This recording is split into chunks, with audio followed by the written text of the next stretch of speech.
Brigadier General Koenig, Commander UK Base, United States Army, presents U.S. awards to Canadians.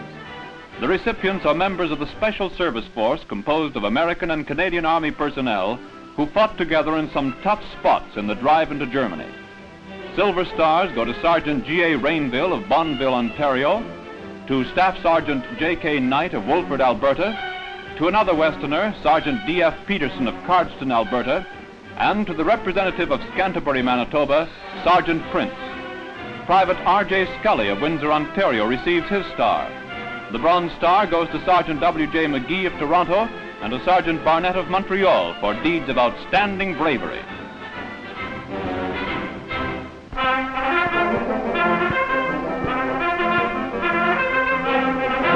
During the enemy's last hours of control in Northern Holland, a spirit of wild fiesta reigns in towns and villages freed by the Canadian drive. Behind are the grim years of famine and oppression.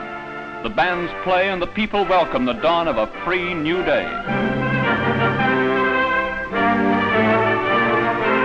Old Dutch veterans of colonial wars parade to celebrate liberation. The Dutch standard is again raised over what was the palace of a British monarch of the House of Orange, King William III. Hollanders hail the harbingers of freedom as town after town is emancipated. Proclamations are read and posted, announcing the resumption of normal government. The years of slavery for a peace-loving people have reached their termination. Grimmer scenes are enacted as collaborators are rounded up. Marked Hollanders who trafficked with the enemy meet with horror the day of retribution. No consideration or mercy is shown the people who sold their honor for a handful of now useless Reichsmarks.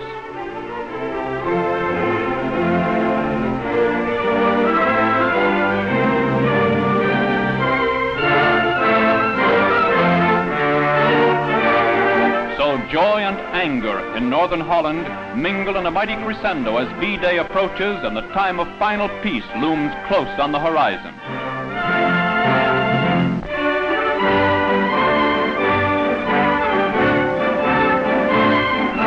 The second Servicewomen's Convalescent Home in Canada opens at Harrison Hot Springs, B.C. The famous spa comes under supervision of the Army Medical Corps.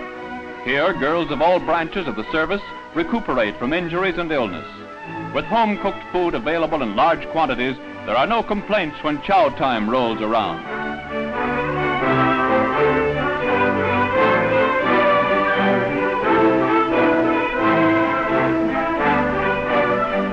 The mountain resort's famous sulfur pool gets a big play from convalescent quacks. Wrens amuse themselves by modeling in clay. They find it more amusing than slinging the mud. For some WDs of the RCAF, a back-to-the-land movement is started. For the outdoor types, there is plenty of amusement in the mountain playground. After a pleasant convalescence, Canada service girls are fit to get on with a job that is spelling victory.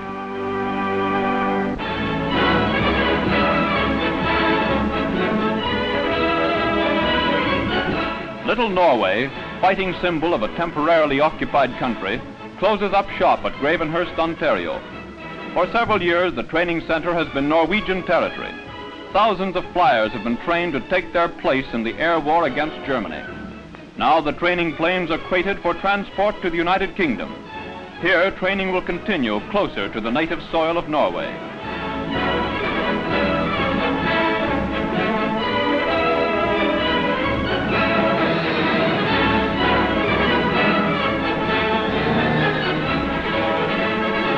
Many souvenirs have been collected by the flyers during their stay, and many live Canadian pin-up girls will be sorry to see them go. The lads have made a lot of friends in Canada during their stay. Now it's time to say goodbye and push off across the sea. At a final inspection, Princess Martha and Crown Prince Olaf have a last word with Canadian dignitaries. So until we meet again in times of victory, it's Skål to Little Norway and many happy landings.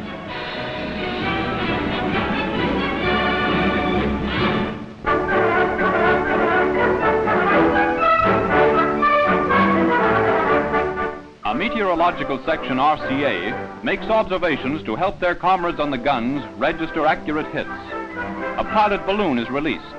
A theodolite is used to measure the altitude of and get bearings on the balloon. From these measurements, the prevailing wind speed and direction can be computed. This knowledge is valuable to gunners who allow for the correct windage when laying down fire. An anemometer on the station roof gives surface wind speed and direction.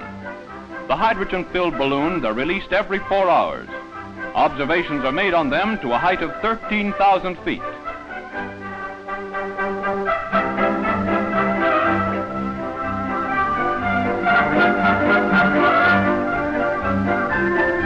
From all the observations, a mean reading is worked out mathematically. It is telephoned or radioed to all the artillery regiments. Thus, science directs the brute force of our barrages, which have swept away the foundations of the German Reich.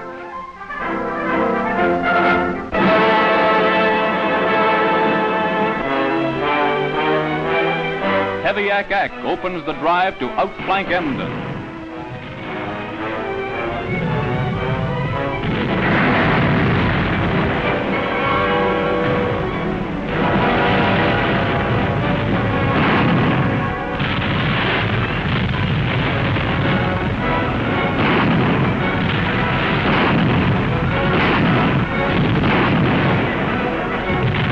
Infantry of the 2nd Canadian Division move up the road near Dingstedt towards the objective of Oldenburg.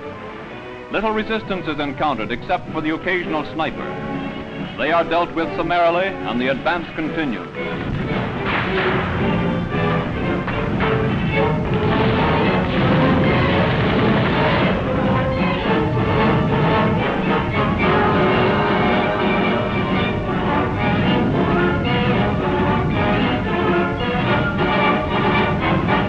On reaching the Ames River, the Highland Light Infantry of Galt and Kitchener board the storm boats for a waterborne assault on Lair. Leaflets are fired on the garrison demanding its surrender. Jerry does not respond, so the attack gets underway. Engineers of the 16th and 20th Field Companies run the ferry service. On the heels of the infantry spearheads, armor is floated across the Ames on rafts.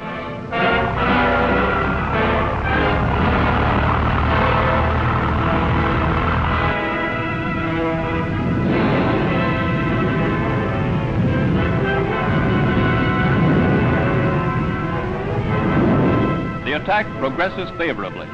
Supporting fire is poured into enemy positions by batteries of No. 4 light ack-ack.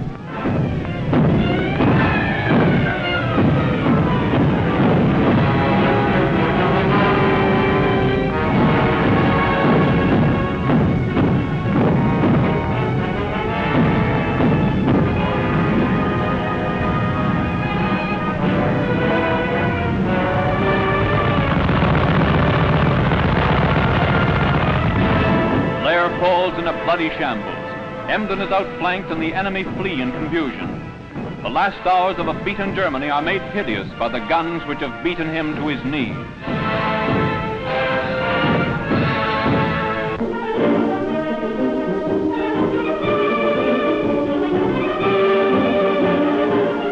Prince Bernhard of Holland joins Canadian staff officers at a conference with German commanders on the Holland front. At a schoolhouse in Achterveld, the German staff arrived to arrange details for the Allied movement of food into starving North Holland. A truce is declared as the Germans are brought to and from the meetings by Canadian transport as food lorries converge on the enemy lines. Several conferences are necessary before all matters are settled to the satisfaction of both sides.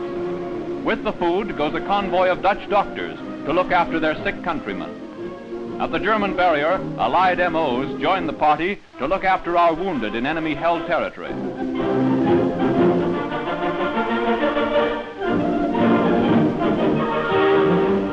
Finally, the signal comes, and the convoys move through the enemy lines. 150 lorries driven by Canadian drivers take the precious commodities to hungry Hollanders. At the unloading point, food is quickly unshipped as German Provo patrol the area.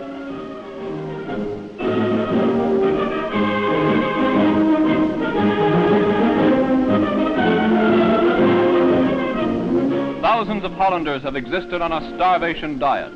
The cases of Allied food represent the difference between life and death to the war-stricken population.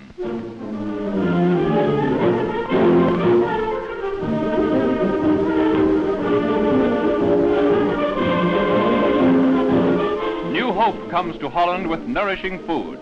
Gone are the grim days of starvation. Hours of oppression are numbered as victory looms on the horizon.